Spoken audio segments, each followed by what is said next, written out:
Well, hello, Patriots. How you doing today? Well, the official DOJ report came out on the whole Uvalde police mass shooter incident, and 600 pages, which is a hell of a lot. All kinds of things that went wrong, but realistically, only one thing went wrong, which caused everything else. And this Uvalde mass shooting, is no different than the Columbine one was about 25 years ago. 25 years ago, the police officers on the scene were told to stand down and wait for SWAT, because that was the mentality back then. Well, on here, you have people with ARs and handguns ready to go in, and they're being told to stand down for whatever reason, I don't know. And that is your problem right there. Second of all, the police officers were not obligated to listen to that unlawful order. They could have disregarded that law because they have a right, not just as a police officer, but as a citizen, to defend their lives and the life of a third person. In this case, a group of school students. So for the police chief or whoever made the call for you to stand down, you should have said that. You should have went there and says, "Sorry, sir, we gotta go in. There are too many people getting hurt." Now, if you go in, you take the shooter out, and only the shooter, you hit no innocent bystanders, you're not getting fired from your job. I know there's a lot of these police officers down there, they don't have unions, but there would have been a DA and a jury hard press to convict a police officer for following an unlawful order. In fact, there would have been no charges at all. The problem, if they wanted to, would have come within the department itself. Department violation, department whatever.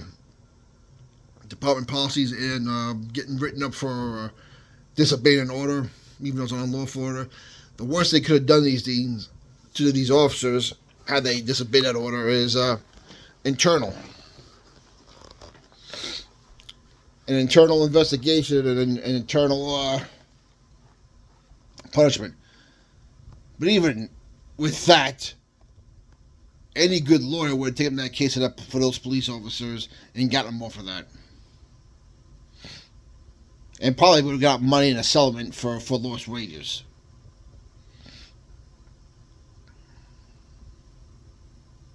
So that's your problem in a nutshell with the Uvalde shooting. One, they were told to stand down for God knows for whatever reason. And two, they listened to the ridiculous order.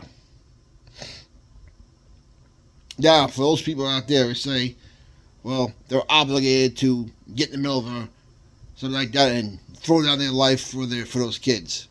No, this is not how this works. These officers get paid to do a job. They don't get paid to get hurt or die. Now, granted, because of the dangers they do face, they can get hurt, obviously, and they definitely can die. But for any asshole out there that says they're obligated to throw themselves in the middle of gunfire from a guy holding an AR-15 to protect kids, well, if the guy with the AR-15 managed to shoot the cops first, and now you have cops on the floor dead, what have you accomplished? Especially if they didn't get a clear shot to shoot the guy back. Remember, a bad guy has made a decision to give up his life when he does something like that.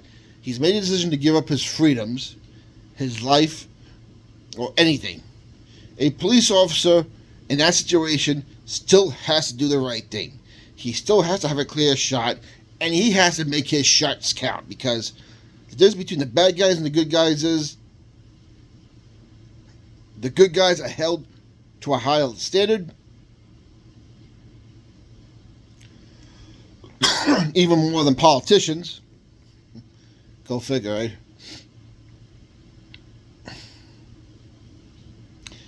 And we're responsible for every bullet we fire. You own it. Whether you hit the bad guy several times or you hit the bad guy 4 times and the good bystander once, you're gonna account for it, all of it. So for all those money quarterbacks that said, well, that's their job is to get hurt and die. No, their job is to uphold the law and arrest and apprehend. They don't get paid to die or get hurt. Because I said, if these cops get taken out by the shooter because they try to do what you want them to do, well, now you have dead cops with dead children, and what have you gotten?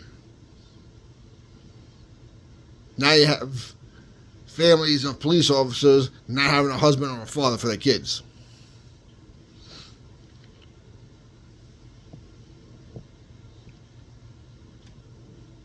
So a 600-page report, which really wasn't necessary, could have been wrote in a couple of pages.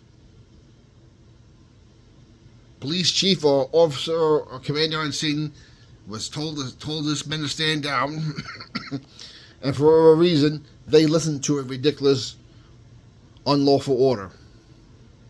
They were not obligated to obey that order. As I said, they might have gotten an internal punishment for disobeying an order, but they would never have broken the law unless they did hit an innocent bystander. Or they did get their fellow co-worker hurt. Different story.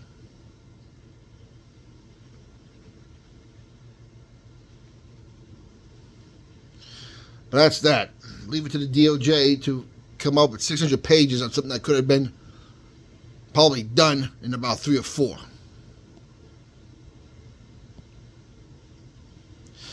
And for all you left-wing nuts out there, congratulations. You just made the case to have teachers and adults who work in the school be armed. Because for all you people that say that only law enforcement and military should have guns, well, I hope you're happy now. And if you think I'm anti-law enforcement, 26 years in the books.